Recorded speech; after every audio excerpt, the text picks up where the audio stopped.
init ngayon. Alas 8 pa lang ng umaga, akala mo na. Alas 8 ng umaga, akala mo alauna na.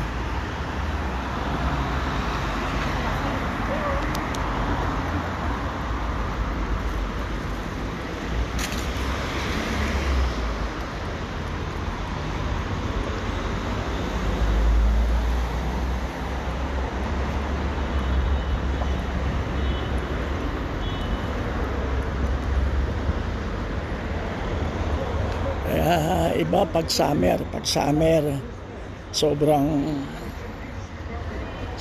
mainit. Kaya dito ang alas 9 ng gabi, maliwanag pa. Parang alas 10 pa lang ng umaga. Kaya baligtad.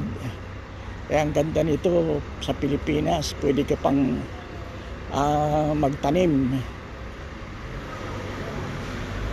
Pwede ka pang magtanim. Dito ang pagkakaiba. Maganda ang summer dito.